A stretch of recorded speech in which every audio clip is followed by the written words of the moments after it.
공인중개사 상가중개 실무 권리금 관련돼서 지금 뭐 할 이야기가 많아서 조금씩 쪼개가지고 업종별로 조금 디테일하게 이야기를 한번 해보려고 합니다. 상가중개 하시는 상가맨들, 제가 이제 앞에 영상에서도 말씀을 드렸다시피 중개수수료 가지고는 상가맨들이 상가를 하는 이유가 없어요. 권리금이라는 게 존재하기 때문에 권리금을 작업을 해주고, 좀 뭐 작업이라는 게 어감이 안 좋은데 권리금은 원래 우리나라에 원래 있는 거죠. 근데 이제 터무니없는 게 있고 그럴 만한 게 있고 그 차이가 있을 뿐이지, 이 휴대폰 매장에 대해서 조금 말씀을 드리려고 해요. 휴대폰 매장, 그러니까 우리가 중개를 하다 보면은 권리금이 항상 오고 가는 경우가 있는데 쉽게 권리금을 꺼내는 업종들이 있어요. 휴대폰 매장, 그 다음에 부동산도 뭐 사고 팔고가 가능하죠.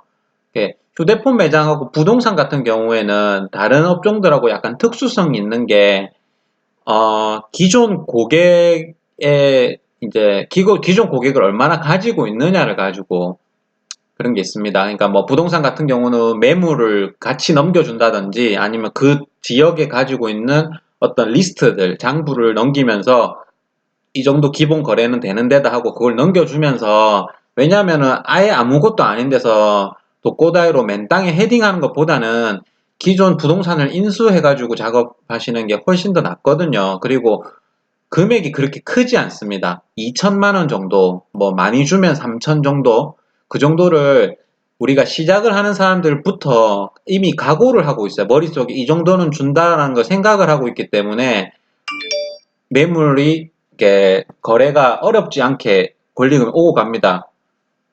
중개사 입장에서는 권리금이 발생되는 매장을 사고 파는 게 수수료를 높게 받을 수가 있기 때문에 그런 걸 위주로 하는데, 권리금을 쉽게 꺼내는 이제 업종 중에서 휴대폰 매장들이 있어요. 휴대폰 매장은 약간 특수성이 있는 게 사장님들이 대부분 젊어요. 20대도 많고 30대 초반, 30대 중후반이나 40대로 넘어가면 매장을 여러 개를 하면서 이제 관리만 하는 분이지 이제 필드에서 직접 판매는 안 하시거든요.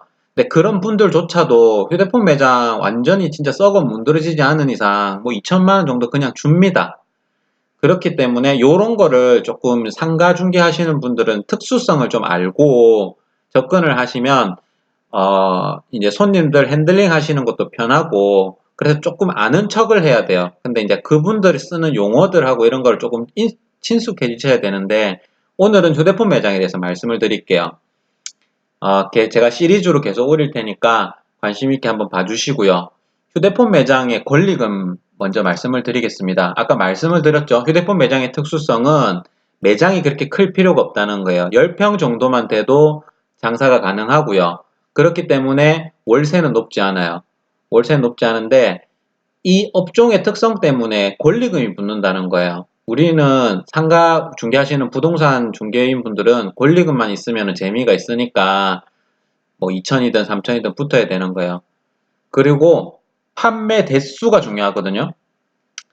이 휴대폰 매장 하시는 분들은 그 휴대폰 매장을 나 휴대폰 판다, 나 뭐 대리점 한다 이런 식으로 얘기를 안 하고요. 통신한다고 얘기를 합니다. 뭐 통신한지 통신짬밥, 뭐 통신한 짬밥 뭐 5년 먹었다, 통신한지 6년 됐다, 뭐 이런 식으로 얘기하거든요. 그래서 이분들이 제일 먼저 묻는 거는 뭐 유동인구, 뭐 한 달에 얼마 벌어요 이렇게 얘기 안 합니다. 판매 대수를 가지고 얘기합니다. 몇 개 나오는 매장이냐, 그러면 뭐 30개 나오는 매장이다. 그러면 하루에 한 개 파는 매장이죠. 하루 30개 정도 팔면 뭐 50개 매장이다, 60개 매장이다. 한 달에 파는 개수를 가지고 하는데, 이거는 구라를 칠 수가 없습니다. 뭐 뻥카라고도 하는데 칠 수가 없어요. 왜냐하면 판매 대수를 전산에서 확인을 할 수가 있어요. 개나 소나 접근을 할 수 있는 건 아니지만 휴대폰 매장 한번 해보신 분들은 영업사원들 있죠. 영업사원들하고 이제 친하게 지내게 되는데 그분들 한 다리만 거치게 되면 조회가 다 가능해요. 그분들이 직접 하는 게 아니고 그분들이 거래하고 있는 대리점들 아니면은 뭐 도매 거래처 이런 분들 전화 한 통이면은 파악이 돼요. 그러니까 뭐 동네에 뭐 지역 뭐 가게 이름 정도만 되면 영업 사원들은 다 알거든요. 거기 되는 매장이다 안 되는 매장이다를. 그래서 작업이 가능한데 뛰는 놈 위에 나는 놈이 있다고 해서 그것 작업 대수를 속일 수가 있습니다.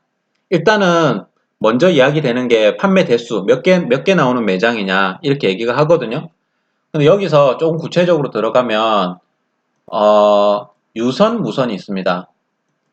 유선은 뭐냐면 우리 집에서 사용하는 인터넷 있죠.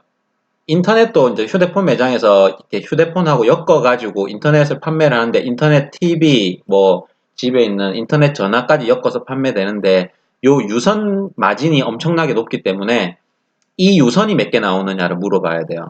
유선을 동네에서 하더라도 기본적으로 두세 개씩은 나와주는 매장이 좋아요. 이 유선 판매하기가 되게 어렵습니다.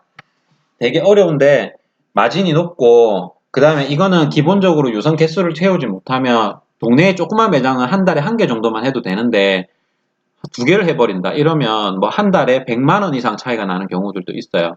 그러면 이걸 마진으로 할 수도 있고 아니면 손님한테 백을 해주거나 위약금을 갚아주는 용도로도 활용이 가능하니까 유선 개수가 중요합니다. 그리고 무선은 여기 말하는 제가 적어놓은 무선이라는 거는 우리가 일반적인 핸드폰 개수 있죠. 그럼 저기가 뭐 유선은 한 두세 개 나오고 무선은 뭐 한 4, 50개 하더라. 보통 이렇게 얘기를 하거든요. 그래서 판매 대수가 중요하다는 거 말씀을 드리고 그 다음에 영업사원 통해 가지고 저 매장 내가 인수하려고 하는데 조금 봐주실 수 있어요? 이러면 자기가 직접 못 보더라도 전화 한 통 영업사원들끼리는 다 커넥션들이 있기 때문에 금방 알아봐 줄 수가 있어요. 근데 그 영업사원을 넘어서는 사람들이 있어요.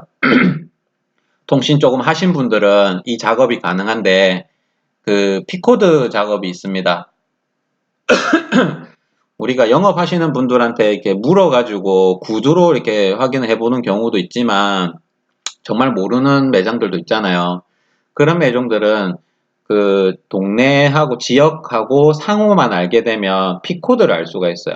피코드라는 거는 SK텔레콤에서 하는 그 대리점 코드 같은 건데 그 조그만 소규모 통신 매장 판매점이라고 하죠. 그런 데서는 피코드를 안 들고 있는 경우가 많아요. 그래서 피코드 하는데도 돈이 들고 쉽게 매장에 내주는 게 아니기 때문에 자기가 속해 있는 대리점에 있는 피코드를 빌려서 사용하는 경우들이 있어요. 그런데 이 피코드를 조회를 하는데, 어, 정말 이건 조심해야 되는 부분입니다. 뛰는 놈 위에는 나는 놈이 있어요. 이 피코드 작업을 한 달, 두 달 하는 게 아니고요. 가게를 내놓기 1년 전부터 작업을 합니다. 그러면 매장을 3개를 운영하는 사장님이 있다고 생각을 할게요. 근데 1번, 2번, 3번 매장을 하는데 1번 매장이 너무 안 되는 거예요. 근데 자리도 좋고 안에 인테리어도 잘 해놨고 뭐 시설도 한지 얼마 안 돼서 돈을 좀 들여놨단 말이에요. 근데 이걸 건져야 되잖아요.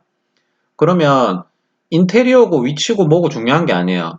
제가 말씀드렸잖아요. 판매 대수를 제일 중요시 여깁니다. 휴대폰 매장은. 몇 개 파는데 허름해도 50개, 60개 파는 매장은 2천만 원씩 주고 거래가 되고요.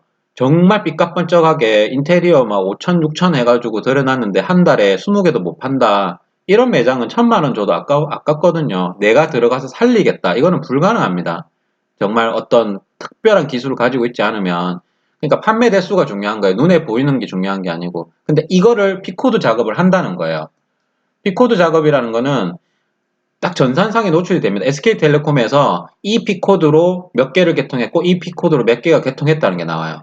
근데 1번, 2번, 3번 매장을 가지고 있는 사장님이 P코드를 한 개만 가지고 있다고 칠게요. 그러면 이 3개 매장을 한 개의 P코드로 사용하는 거예요. 근데 P코드에서도 이거를 구분을 해줘야 돼요. A 매장인지 B 매장인지 C 매장인지를 이렇게 엮어서 많이 사용을 하니까 구분을 해주거든요.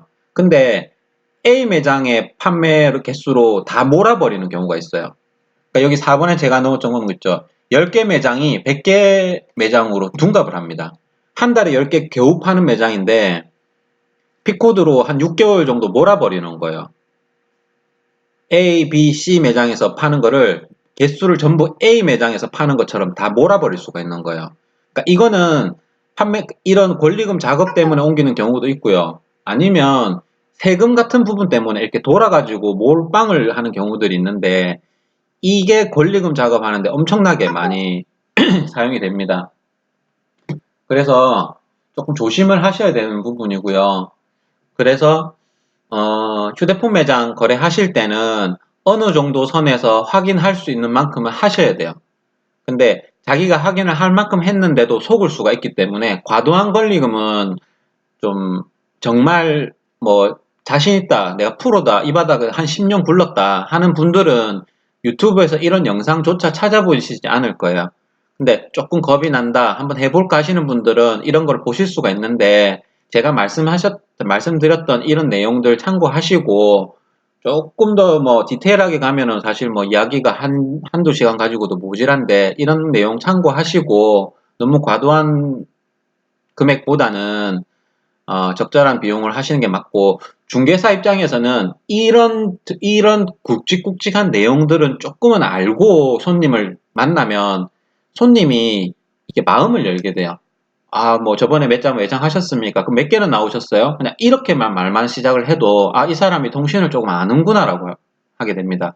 그리고 너무 모르면서 아는 척 하게 되면 더 없어 보이니까, 조금만, 제가 친한 친구가 매장을 했어서 조금 안다, 이 정도로 하시고, 휴대폰 매장 하시는 분들이 젊은 친구들이 많고 돈을 많이 만져요. 큰 돈을 많이 만지기 때문에 시원시원하거든요. 그 친구들하고 조금만 친해지게 되면요, 매장 사고 팔고 엄청 자주 합니다. 그리고 매장도 문어발식으로 많이 하기 때문에 뭐 파트너로서 되게 좋은 관계 유지하실 수 있어요. 그러니까 이런 것도 하나 자기가 어떤 주종목으로 하나 가지고 가시면 되게 좋을 것 같습니다. 저도 휴대폰 매장 위주로 많이 거래를 해봤고 계약서를 많이 썼기 때문에, 이제는 뭐 제가 어디 가서 얘기를 좀 해보면 통신하셨어요 라고까지 말씀하신 분들이 있기 때문에 참고해 주시고, 궁금하신 점 있으면은 뭐 댓글이나 뭐 어떻게 해 주시면 제가 그거만 다 모아가지고 한 번 더 다루도록 하겠습니다. 일단 휴대폰 매장 권리금 일단 여기까지만 하고 마치겠습니다.